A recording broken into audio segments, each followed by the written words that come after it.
1917, Judy, Marioneta, Un buen día en el vecindario, 10 minutos para morir, Perdida, Una guerra brillante, Amenaza en lo profundo y El caso de Richard Jewell serán las películas que comentaremos en este episodio. Bienvenidos a Cinemanet. El cine se ve, pero también se escucha. Cinemanet. Con Charlie del Río, Enrique Figueroa y Diana Su. Cine y más cine. Bienvenidos. Cinemanet.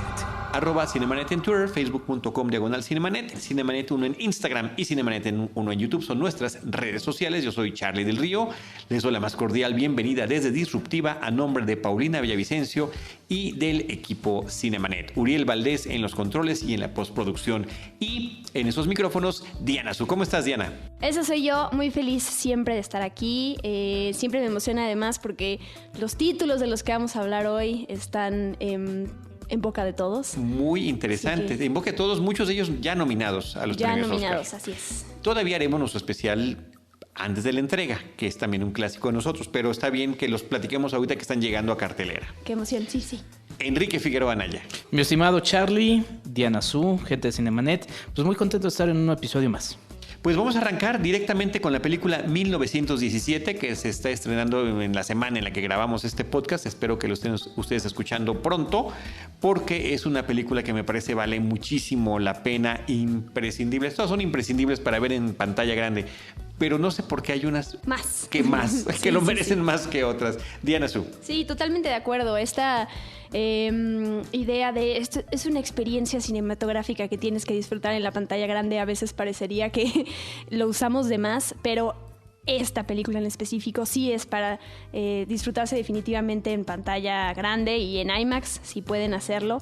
Me gustó muchísimo. Es una película visualmente apantallante que creo que la experiencia en general aporta algo nuevo al cine bélico. Estamos llenos de películas bélicas. Esta específicamente se desarrolla durante la Primera Guerra Mundial. Muchas menos películas de la Primera que de la Segunda Guerra Mundial.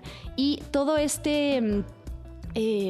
del plano secuencia, que si bien es algo, hay que aclarar que no es que la película sea tal cual un plano secuencia, está la ilusión de que sea así. Ustedes notarán los cortes que tiene, pero ese no es el punto, ¿no? Estos cortecillos son imperceptibles, es un gran trabajo técnico. Que si bien está comandado por Sam Mendes, a quien se le atribuye el logro como líder, pero para mí Roger Deakins es quien se lleva la película con su fotografía. Sí, es una película que, como dice Diana, como menciona también Charlie, pues se tiene que ver en el cine por esta fascinación de sentirte envuelto en el dilema que se vive en esta Primera Guerra Mundial. Como decía Diana, la Primera Guerra Mundial ha resultado menos cinematográfica y me estaba ahí ñoñando entre mis apuntes y descubrí que inclusive el propio término del blockbuster viene de bombas de la Segunda Guerra Mundial, es decir, y bueno, la Segunda Guerra Mundial se convirtió en todo un género y terminó siendo un género que le dio mucho dinero a Hollywood, ¿no? Entonces, bueno, resulta interesante. Es una película que nace de anécdotas del abuelo de Sam Mendes, ¿no? Y que termina reuniendo en una historia. Sí, en una historia. A mí me gusta, la verdad es que me emocioné muchísimo. Tenía a Diana a 2 asientos. Y pues sí, fue imprescindible no emocionarme. Sin embargo, de repente siempre me quedo pensando en todos estos elementos técnicos cuando te sacan de la película y lo que más bien estás pensando en, wow, el plano secuencia, wow, ¿cómo hicieron esto? Siento que de repente puede ser resultar un poco engañoso e ir en contra un poco de la historia, ¿no? Hay historias de planos secuencias, por ejemplo, hay películas de Mitsuguchi que están en YouTube en donde se usan planos secuencias a favor de la película y no tan espectaculares, digo, no está mal, pero no te sacan tanto de eso. O detalles técnicos que finalmente hacen. Quizás ese es mi único problema con la película, aunque si entran a Letterboxd, que acabo de reactivar, igual que Charlie del Río también, le puse 4 estrellitas. La verdad es que es una película que resulta muy emocionante. todos estos detalles. Tiene momentos visualmente muy espectaculares que además se disfrutan mucho mejor en una sala de cine, ¿no? En la oscuridad. Me acordé como de estas escenas de Dunkerque donde están en el barco o en el submarino, ¿no? Que de repente están las balas y esos tipos de detalles se disfrutan mucho mejor en una sala en oscuro. Entonces, bueno, es una experiencia, la verdad, muy interesante. Sobre lo que estaban mencionando, efectivamente hay muchas más películas de la Segunda Guerra Mundial que sobre la primera, pero de la primera también hay unas piezas impresionantes como Sin Novedad en el Frente o La Patrulla Infernal, Paths of Glory del mismísimo Stanley Kubrick, ¿no? Y de alguna forma algunos de esos elementos, lo que tiene que ver con la camaradería, la amistad, tus brothers in arms, ¿no? Tus compañeros de estas experiencias terribles que son la guerra, me parece que es una parte fundamental de la película. Me gusta mucho que si bien los personajes protagónicos no son tan reconocidos, tengamos distribuidos a lo largo de la película ciertos personajes interpretados por actores muy conocidos que son, ni siquiera quiero decir sus nombres, no es que sea un secreto, pero me parece que son cameos bonitos, son gratas sorpresas conforme los va descubriendo el público en la pantalla grande. Tremendo trabajo de Roger Deakins, Sam Mendes, ¿no? Concibiendo esta idea fenomenal, una película muy disfrutable. Creo que son estas veces en que la técnica supera la anécdota. Sí. Podría parecer, ¿no? O sea, la anécdota es muy elemental, es una misión, es como un episodio de combates, era sobre la Segunda Guerra Mundial, pero es al igual que Salvando al Soldado Ryan, ¿no? Cierto grupo de soldados tienen que cumplir tal meta, tal propósito, ¿no? Es como un elemento clásico en las películas bélicas, ¿no? Que ciertas personas deben de cumplir un objetivo. Aquí lo es así. Es elemental, quizá no quede tanto tiempo para abundar un poco más en los propios personajes, no sé de qué manera lo hubieran podido hacer, pero ciertamente hay un desequilibrio entre anécdota y técnica. Pensé un poco en Roma, por ejemplo, en toda la técnica de Roma que no se discute y que finalmente me producía el mismo efecto. Y en otra película que platicaremos en otro episodio de cartelera, que también con toda su maravilla visual y demás termina sobrepasando un poco esto. Entonces, digo, es un punto de vista, pero bueno, finalmente que es una experiencia que se tiene que ver y en IMAX. Y que no deja de tener, Diana y Enrique, los elementos básicos de estas películas, ¿no? La crítica al conflicto, el tema de las vidas, el tema de solidaridad, el tema de las traiciones, porque pues resulta que en un conflicto bélico no hay lugar para la compasión. No, me parece que es también una de las lecciones de la cinta. A mí me pasó algo contrario a lo que tú dijiste sobre los cameos. A mí no me gustaron porque a mí justamente me distrajeron porque yo estaba metida en la película, en la narrativa, en lo visual, y al ver a estos, por lo menos recuerdo 3 cameos, justamente me sacaron de esta ilusión en la que estaba envuelta y no me gustó.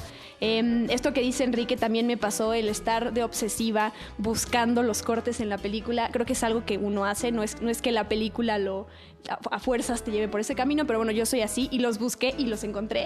Sí, pero yo creo que más los que estamos clavados en este tema, ¿no? Claro, yo creo que si voy con mi mamá o si voy con mis hermanos no me van a decir, oye, ¿viste dónde estaba? Pues no. Tal cual, me echo la culpa a mí misma y a Enrique.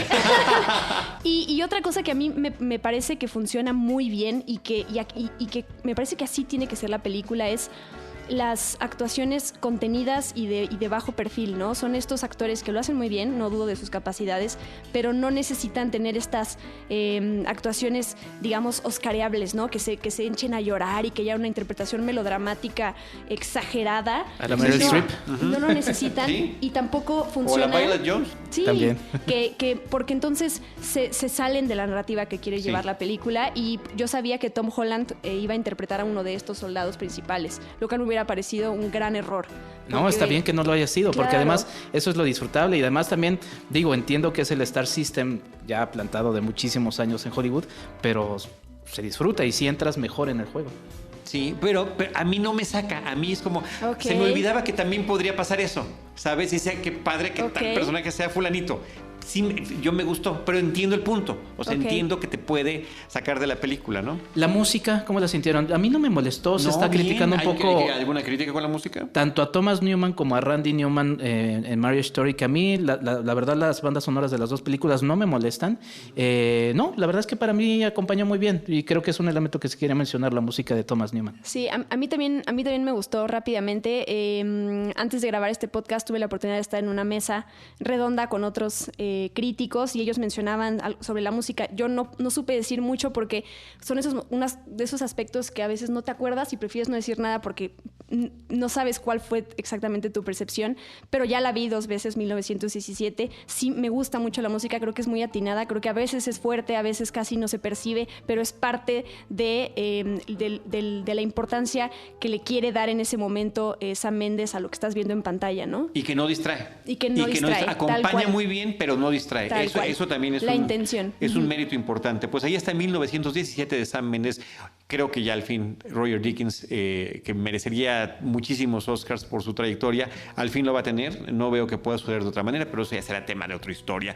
Judy, la historia sobre Judy Garland está también en nuestra cartelera, una película dirigida por Rupert Gold y que está tratando, Enrique, la historia en una etapa, digamos, llama de madurez, final de su vida de Judy Garland, después de tener además ciertos flashbacks muy interesantes hacia su juventud y en los previos a la filmación o durante la filmación inclusive del Mago de Oz. Así es, pues una de las grandes actrices del inicio de Hollywood, que sin embargo creo que en fechas contemporáneas no se tiene tan cercana, ¿no?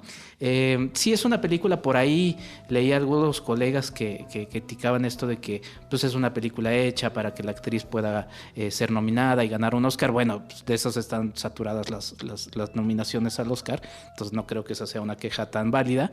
Pero a mí lo que me interesa mucho de la película de Judy, que creo que es uno de sus grandes valores, es presentar este momento de la historia, ¿no? Quizá irse otra vez por el momento más difícil de ella, contrastándolo con los pequeños flashazos que nos dan de la pequeña Judy Garland, es algo que termina siendo convencionado, muy utilizado en cintas biográficas, pero a mí la verdad es que rescatar esta historia dura de además un personaje que en la vida real sí denunció y decía cosas de Hollywood, de todo lo terrible que pasó.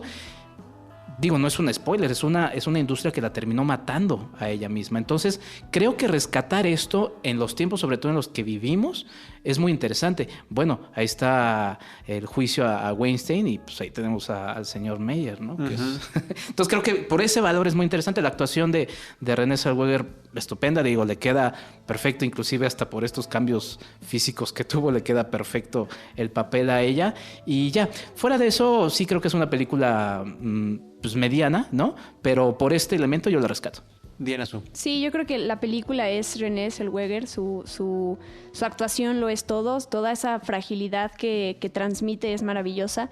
Por ella vale la pena ir a ver la película. Creo que le preguntaba yo a un amigo que está en la industria del teatro, que es fan de Judy Garland, si le aportó algo nuevo. Me dijo que no, o sea, como fan creo que la película no se está vendiendo, él me lo decía, no se está vendiendo como el secreto que no sabías de Judy Garland, ¿no? Pero para él se queda con la interpretación maravillosa y hasta ahí. Yo, por ejemplo, que no sabía tanto de Judy Garland, pues sí me aportó y me dieron ganas de saber más de ella. Creo que es una película triste, creo que es una película llena de sentimentalismo, a veces exageran, creo que la manera en que está retratada Judy Garland a veces está demasiado en el centro de ser una mártir, que yo pude distinguir que sé que es un homenaje hasta cierto punto y sé que en algunas cosas este personaje fue culpable de muchas cosas que le pasaron hasta cierto punto, pero sí me parece que la película, para quien no quiera echarle un poquito de cabeza, va a pensar que de plano ella fue una víctima así, que la aplastaron y que tampoco las cosas son o blancas o negras, ¿no? O sea, sí hay un intermedio ahí, pero bueno, sí la actuación de ella es maravillosa, sí se debe llevar el Oscar. Y me gusta verla a ella, digo, después de que lo único que sabíamos de Renée Zellweger pues tenía que ver con operaciones y ese tipo de chismes, así que me gusta ver su talento ahí plasmado en la pantalla. Sobre ese aspecto de lo gris que pueden ser las historias, creo que eso sí se refleja en la película. Voy a diferir un poco con lo que tú dices, con lo que ustedes dicen.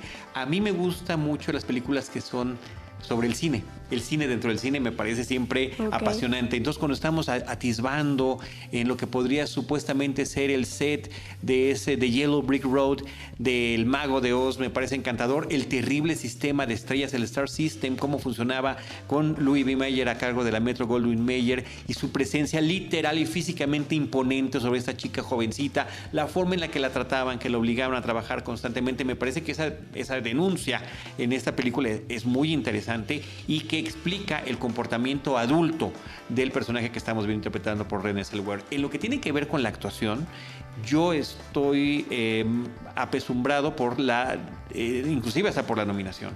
No me la creo, no se la compro.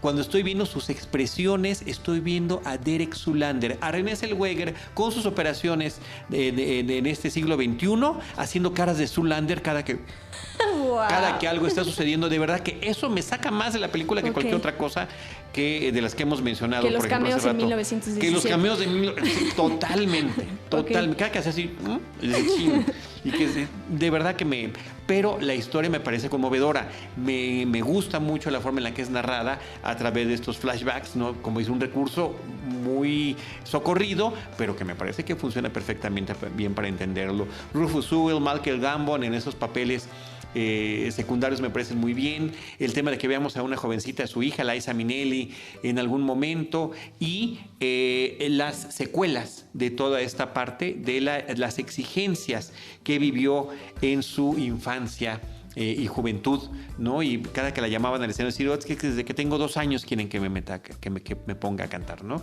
Entonces esa es la parte que me pareció interesante. Sí, yo, nada más sumando a lo que decía Diana, sí, yo no sentí que tal cual, o sea, igual sí puede ser que el tratamiento sea como más hacia una mártir, pero creo que el separar justamente estos dos momentos, pues sí, la Judy Garland adulta pues tiene más responsabilidades, pero la Judy Garland niña, sí, ahí es una víctima es un de todo esto y es lo que arranca todo, ¿no?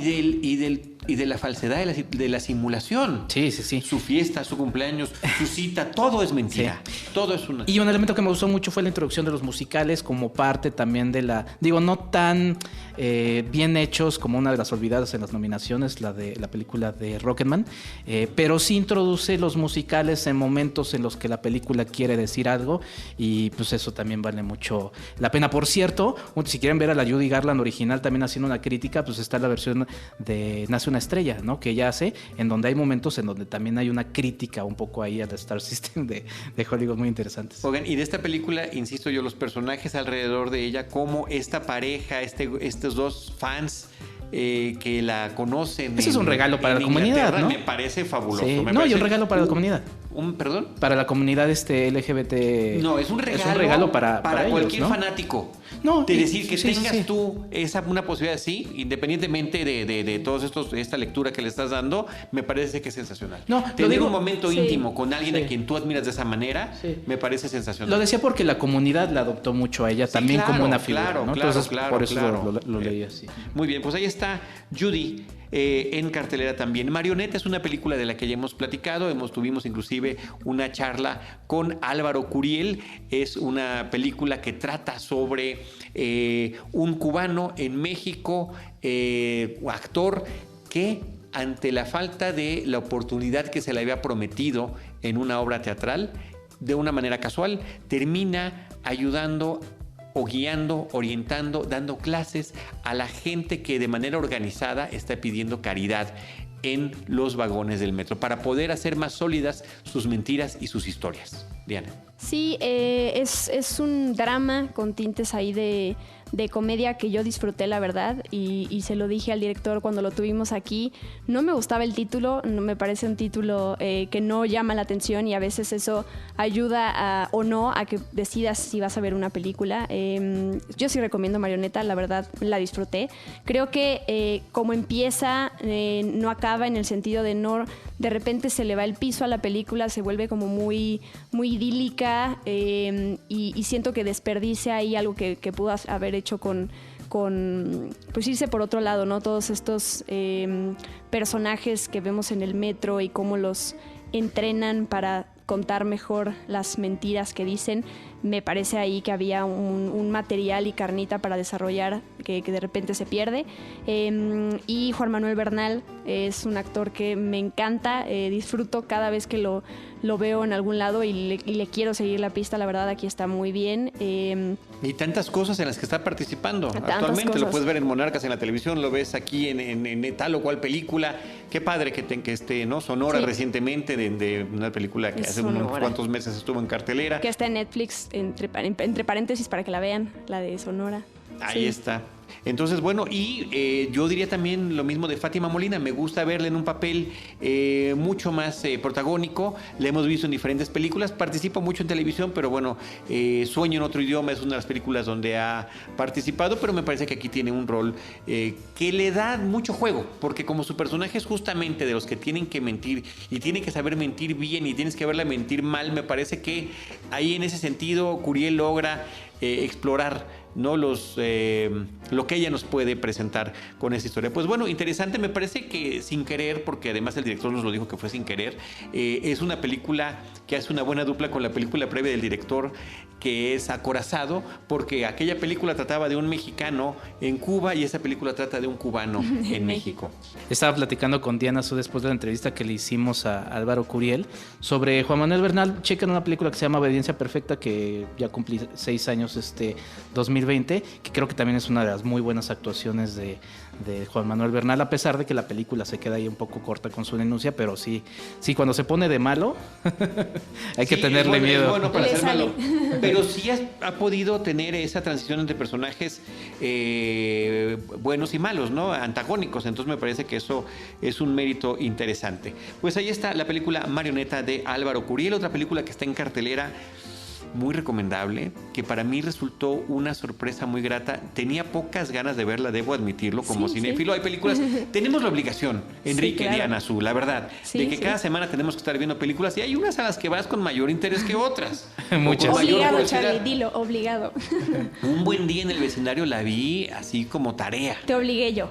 Y además de que me obligaste, pasaba los primeros 15, 20 minutos y dije, Dios mío, esto qué aburrido está.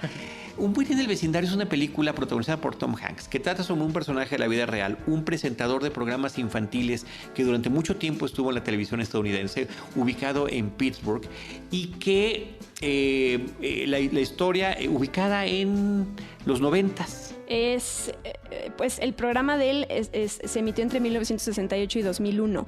Pero esa historia, o se ubica en la historia que nos presenta la película. Ah, ok, no sé, ¿para qué te miento? Sí, es más o menos en los 90s, okay. Que está un reportero de la revista Squire que le dan el encargo, como a nosotros, de ver la película, de entrevistar a esta señora y dice, híjoles, qué barbaridad.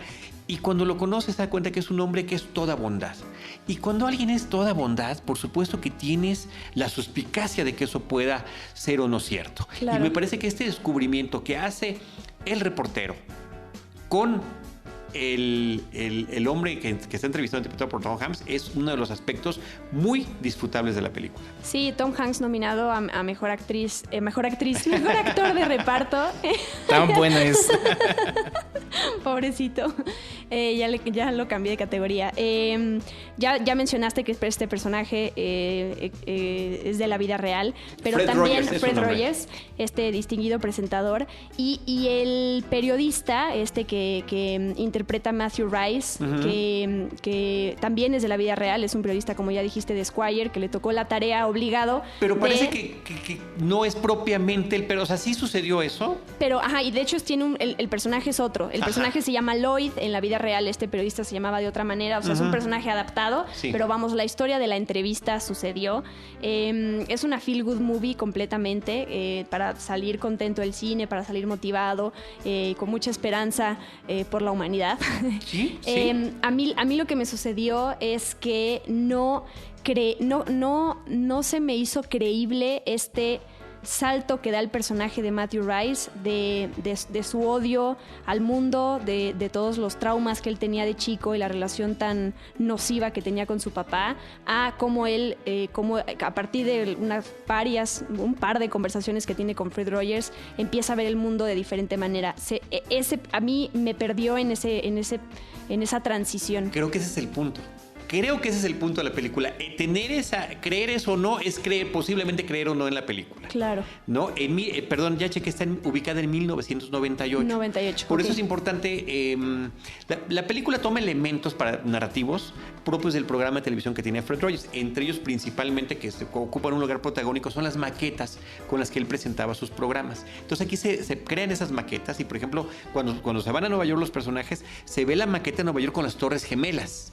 Aún no había sucedido los eventos del 2001. Y además utilizaba también Fred Rogers muchas marionetas. Y él hacía las voces de las marionetas y les interpretaba y las manipulaba, no nada más era la voz. Y él creaba canciones y las cantaba al público. Y todas esas era como si le dieran una cámara de televisión y todos los elementos para hacer un programa al señor Flanders de Los Simpsons. Sí. De ese es el tamaño. Pero fuera de Flanders, que es un personaje caricaturizado, aquí se le da una dimensión humana que de verdad creo que pocos intérpretes como Tom Hanks lo podrían hacer. Sí, total. Eligieron muy bien a quien tenía que interpretar a Fred Rogers. A mí lo que me perdió es eso. A veces cuando llego a estas conclusiones siento que he perdido como esta inocencia cuando alguien ve el mundo y digo y llego a la conclusión de que no es cierto. A mí lo que me pasa cuando me molestan estos momentos cursis o irreales es que la película sí te está llevando por un momento real que puede sostenerse, que pueden demostrarte a partir de un cambio de personalidad de un personaje con hechos reales, ¿no? Porque si a uno te están... El personaje de Fred Rogers aparece porque este periodista está escribiendo un artículo sobre héroes de la vida real. Entonces, si este es un héroe, Fred Rogers, de la vida real, yo esperaría que me convenzan a partir de, o sea, cómo yo... como Diana Su, como espectadora, podría cambiarme la vida un señor a partir de su bondad, a partir de su visión hacia el mundo, ¿no? Entonces yo me perdí porque no se me hizo real esta transición tal cual, que si bien la película está llena de estas partes, ilusiones, la maqueta y todas estas partes lindas como de aspectos técnicos que le ayudan a contar la historia y que tienen que ver con la manera en que Fred Rogers presentaba el programa, me faltó eso, ¿no? Me faltó esa realidad que pudo haber tenido. Yo, al contrario, me identifiqué con el escepticismo del personaje de Matthew Rice, que es el actor que hace de Americans, es un gran intérprete. O sea, ustedes lo ven en The Americans, hace todo, que me parece impresionante. Entonces, bueno, creo que ese es el viaje que hay que conocer, la forma en la que nos lo cuentan. Y nada más para tener alguna conexión, no tenemos a nadie equivalente de ese estilo aquí en México, pero yo lo vería como una combinación entre el tío Gamboín y Cricri. O sea, alguien, porque el tío Gamboín era presentador. No, Chabelo, al final de cuentas, era concurso, ¿no? Sí. En cambio, el tío Gamboín te hablaba, te daba consejos, te cantaba, te presentaba personajes, pero era un presentador entre caricatura y caricatura. Y Cricri hacía algo similar en la radio. Entonces, como que pensáramos en algún personaje con esa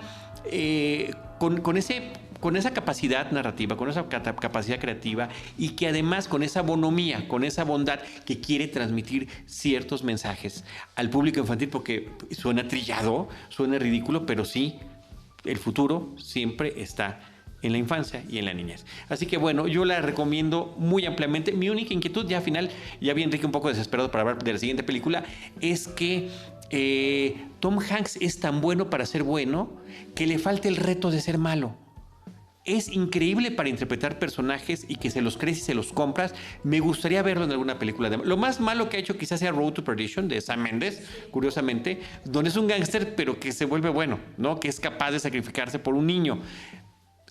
Eso estaría padre verlo en esta trayectoria tan grande que él tiene en cine y televisión. ¿Algo más? Ojalá nos escuche Tom Hanks para que la elección de su propio papel, de su próximo, vaya por ahí. Y tengan ustedes un buen día en el vecindario. A Beautiful Day in the Neighborhood. Esa es la primera película de las que hemos comentado, de las 4 que hemos comentado, que sí tiene nombre diferente en inglés y en español. ¿Cuál es la siguiente que dices que quiero hablar La mucho? siguiente que quieres platicar es Una guerra brillante. Ok. The Bueno, Current sí. War. Te paso la estafeta, querido Enrique, porque como historiador, una película que trata con un personaje como Edison, en un aspecto muy particular de su vida, independientemente de todo lo que creó, y de un conflicto que, como él mismo dice en la película, pues yo creo que al final de cuentas no hubiera sido un aspecto tan importante y sí importante, pero no tan conocido de su trayectoria. Sí, es interesante porque finalmente son de estos eventos que uno dice, bueno, ¿cómo no lo habíamos escuchado antes. Seguramente en las clases de historia en los Estados Unidos puede que lo mencionen, porque de hecho tiene apartados así de... o sea, el nombre que le dan de la guerra, de Current War, sí es un término del que se habla de eso en los libros de historia y demás, ¿no?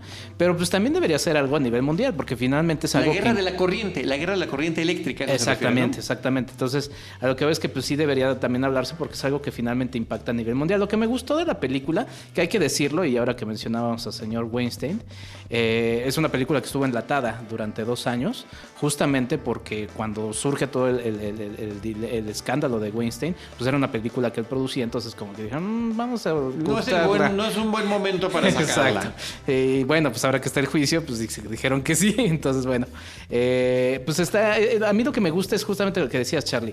O sea, cómo nos presenta a una figura que igual no conocemos tan bien, y creo que eso es lo interesante, pero que es súper nombrada, que es Thomas Edison, y otro que la verdad es que no conocíamos y que es interesante, porque ya si te ahondas en la historia de ese personaje, pues funda una de las empresas más grandes de energía a nivel mundial, ¿no? Que es George Westinghouse, y que bueno, es un duelo también de actores ahí, Benedict Cumberbatch como Thomas Edison, Michael Shannon como George Westinghouse, lo cual me llamó la atención en este tipo de papeles, a Michael Shannon, que creo que lo hace muy bien, ¿no? Sí, qué sorpresa, Diana Su, ver a Michael Shannon contenido. Sí. Tiene una escena donde de repente pierde los estribos, pero aquí es un hombre... No, es el más coherente. Es el más sí, y es el que trataba, ¿no? de trabajar en conjunto de alguna manera, ¿no? Pero sí tenía, por supuesto, también los intereses de su empresa, los intereses de sus empleados, los personajes femeninos, las esposas, el papel tan importante que le brinda esta historia, al menos como la cuentan en la pantalla, de la influencia de las 2 esposas de Edison y de Westinghouse en las decisiones que tomaban estos. Y perdón, nada más para cerrar, porque el comentario iba a eso, que te presenta ese lado oscuro de Thomas Edison, ¿no? Sí. Aunque al final le brindan un bonito homenaje, ¿no? Porque está muy conectado con el cine. Si te muestras el lado oscuro que dices, caray, ese era Thomas Edison. Sí, como no. Bueno, no, hay historiadores que lo han visto todavía peor, ¿no? Sí, exacto. Como que simplemente era el que acaparaba los talentos y que él daba a conocer como su los nombre, genios, ¿no? Diana Su. Pues yo difiero. Me gusta que en este episodio hemos diferido mucho y está padre para que se enriquezca la conversación. Yo no disfruté mucho la película. Me autoevalué entrando a verla y saliendo, y no me dejó con nada. Como entré, salí.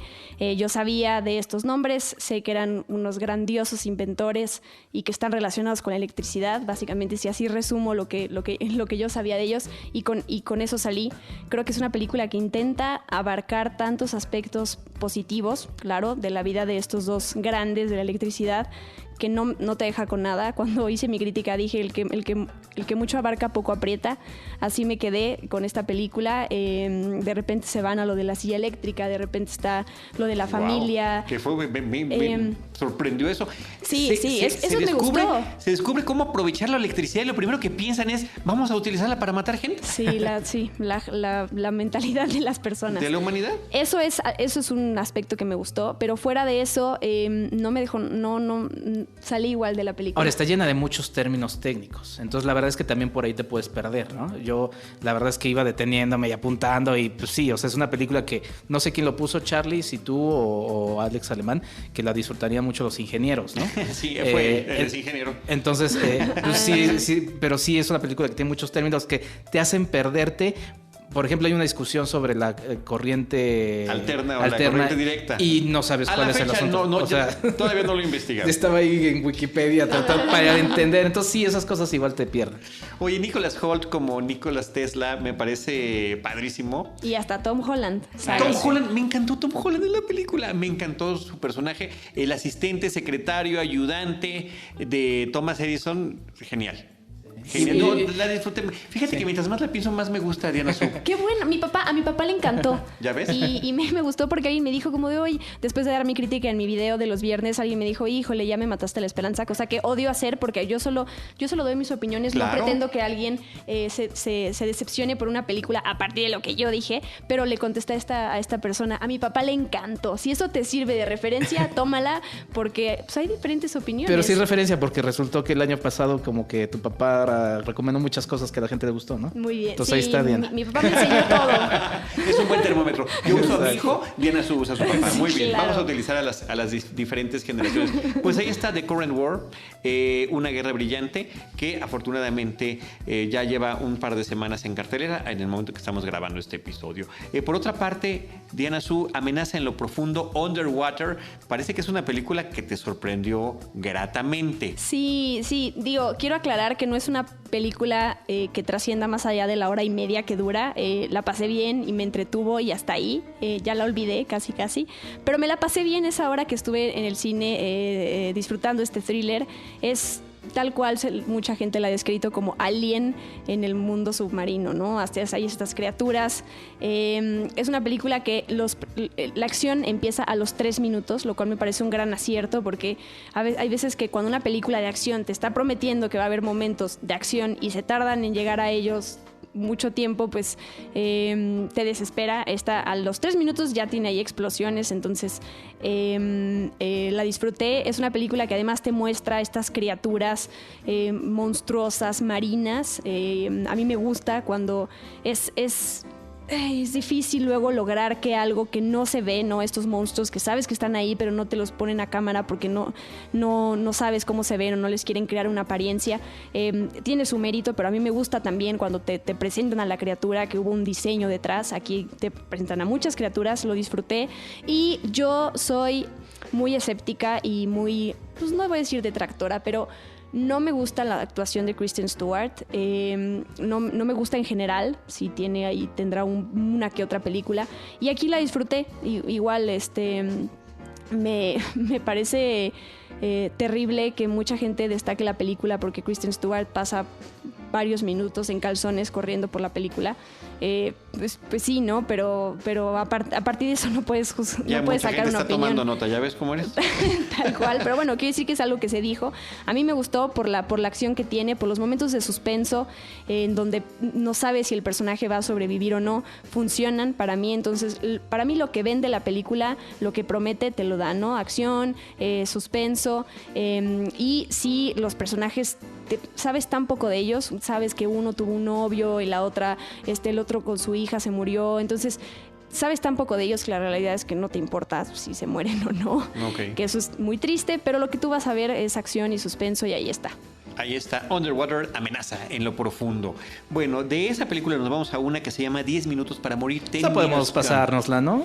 No, rápidamente. Lo que pasa es que es tan mala. Cuando una película es tan mala, en lugar de ni promocionarla deberíamos. No, a ver, todo el mundo tiene la opción de ir a verlo, ¿no?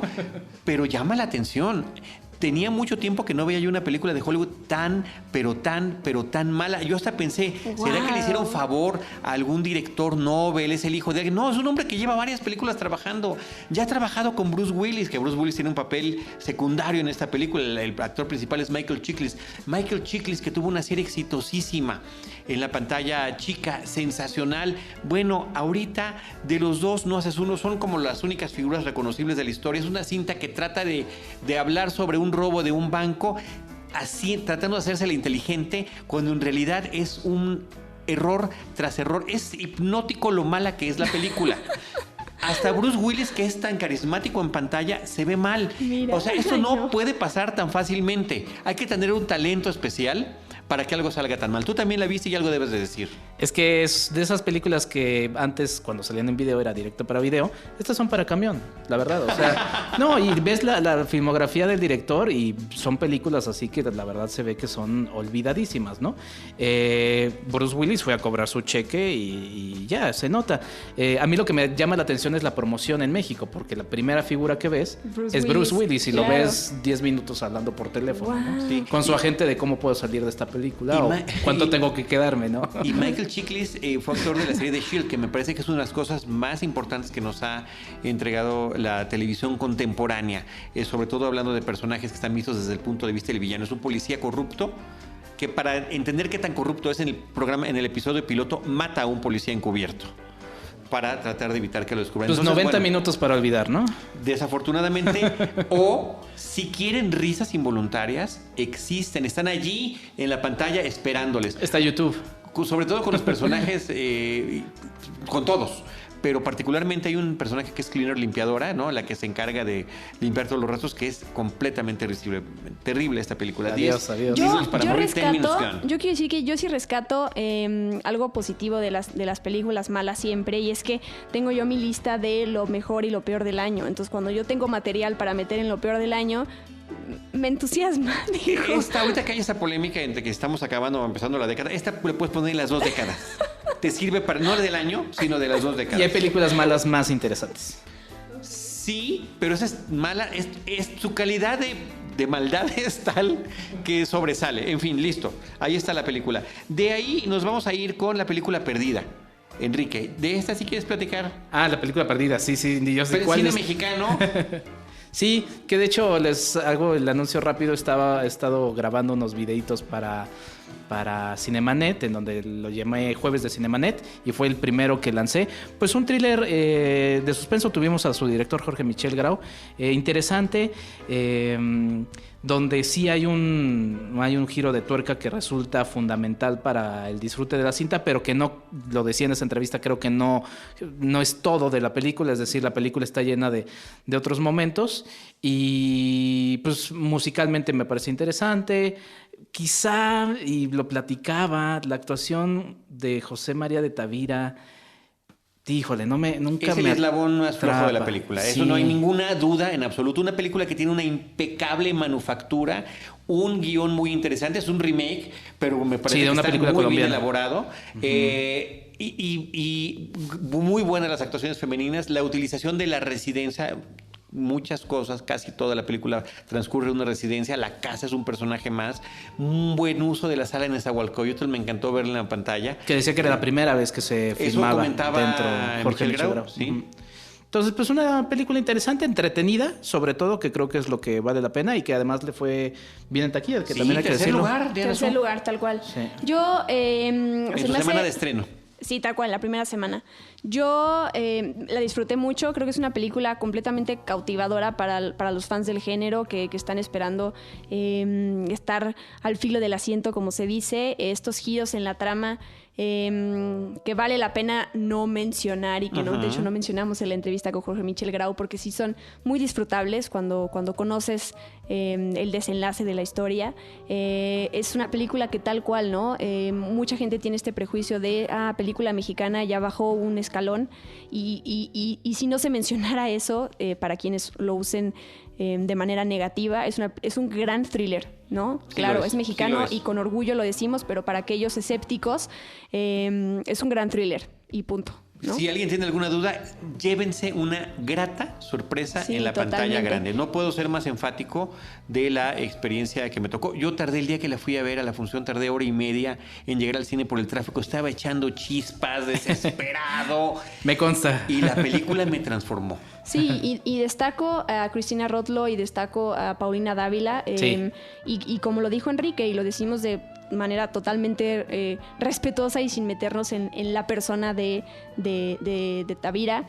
No, sí, aquí se habla de su trabajo. Sí. Claro, me parece nada creíble lo que hizo, Sí, ¿no? Tristemente. Sí. Luis Fernando Peña y Juan Carlos Colombo, papeles secundarios, pero muy bien, me parece grato verlos ahí. Bueno, finalmente, la última película que vamos a comentar en este episodio se llama El caso de Richard Jewell. Richard Jewell es el título original. La película más reciente que nos llega a cartelera del señor Clint Eastwood como director. Que sigue dirigiendo cine. Y Gracias sigue vivo a Dios, y todo, gracias ¿no? a Dios. Toco madera, espero que esto no... Pero bueno, la verdad es que el señor se quiere ir dirigiendo cine. A mí me pareció una gran sorpresa. La verdad es que es una película que sí, obviamente va como el cine de este género último que ha estado manejando Clint Eastwood, de cine político, ¿no? En donde pues obviamente se notan sus tendencias políticas. Es una película que va a causar controversia, ¿no? Desde presentar la bandera de la Confederación, ya es ahí como de sí, quiero ahí picarle a alguien y molestarle, ¿no? Sí, pero claro. El caso resulta muy interesante. Nos presenta el caso de Richard Jewell, que es un guardia de seguridad, por lo menos en lo que se ve cinematográficamente. No sé si me meteré a los detalles y ya quizá ahí uno encuentra otra cosa. Hay documentales, de hecho, que en los Juegos Olímpicos de Atlanta 96 se encuentra una bomba y termina de ser un héroe a ser inculpado. sí, o sea, sí creo que sí se mete un poquito de un lado de la moneda, pero los demás papeles, o sea, el clásico manejo de la mujer en el cine de Clint Eastwood, que siempre como que sale medio perdiendo aquí y en esta misma película también, pero creo que presenta los hechos como están y como película de entretenimiento pues resulta entretenida y te cautiva y te pone a pensar también un poco en estas discusiones donde o son blancos o son negros, que sí hay matices. No sé, esa fue la percepción que yo la acabo de ver hace 2 horas. Sí, la disfruté mucho. Lamento que no le hayan dado mucha promoción y esto sucedió. Yo recuerdo la película pasada de Clint Eastwood, La Mula, y no sé si fue la antepasada, pero 15-17 a París, to Paris. Tampoco, creo que no sé si es algo con México, con Latinoamérica, pero son películas que pasan completamente desapercibidas del lado de la promoción. Es una lástima. Yo disfruto el cine de Clint Eastwood en general. Entiendo esta parte patriota que le molesta a muchos, pero bueno, yo la entiendo. Cada quien que haga su película y que hable de lo que quiera hablar. Estos personajes que Clint Eastwood ya los ha tenido en otras películas, que están metidos en una injusticia y que tú ves la película y te sientes súper impotente y te da rabia, ¿no? Los logra muy bien Clint Eastwood y en esta película en específico Paul Walter Hauser, que así se llama quien interpreta muy bien. A Richard Jewell. Sí, a de seguridad que mencionaba Enrique, el de guardia de seguridad, lo hace increíble. También son actuaciones contenidas que tiene que ver con la manera en que se mueve, con su voz, con su manera de pronunciar las palabras, que no son actuaciones desbordantes y enérgicas, pero que funcionan perfectamente bien. Completamente... pues nadie habló de esa interpretación, ¿no? Katie Bates, que es la que interpreta a la mamá de este personaje, sí tiene una nominación al Oscar, Mejor Actriz de Reparto. Y ahí está un Sam Rockwell y está una Olivia Wilde, que para mí Sam Rockwell, también es un actor que me gusta muchísimo. Es una luz a la que hay que ver y disfrutar en cada película. Y viene también con Jojo Rabbit. Rabbit. Dentro de una y su papel es muy disfrutable en esta película. Sí, entonces sí es una historia que conocer, un héroe ahí que vale la pena conocer su historia, que está bien actuado y que te genera emociones, ¿no? Sí, pues y siempre es imperdible el cine que nos presenta Clint Eastwood en cualquier faceta que lo haga. Es interesantísimo. Y sobre Sam Rockwell, yo nada más decir que lo descubrí en Héroes Fuera de Órbita, Galaxy Quest. Ahí fue la primera vez que lo vi y se roba la película, siendo... don desconocido en ese momento. Tal cual. Rodeado de puras figuras como Alan Rickman, como esta actriz de Ripley, en fin. Bueno, La Mula se coló a listados de lo mejor el año pasado en algunas listas. A mí me encantó. A mí me parece superior esta, ¿eh? ¡Wow! Porque de hecho La Mula la sentí como un remake de Gran Torino, que para mí Gran Torino es ya muy buena película y era la despedida perfecta de ese personaje del héroe sin nombre, ¿no? Pero no, me pareció mucho mejor esta. La verdad es que véanla. Muy bien, pues ahí está el caso de Richard Jewell de Clint Eastwood. Rápidamente menciono las películas comentadas en este episodio: 1917, Judy, Un buen día en el vecindario, Marioneta, 10 minutos para morir, Perdida, Una guerra brillante, Amenaza en lo profundo y el caso de Richard Jewell. Diana Su, muchísimas gracias. ¿Redes sociales? Gracias a ustedes. El gusto siempre va a ser mío. Estoy como @Diana Su en Twitter e Instagram. Muy bien. Y también tu canal de YouTube.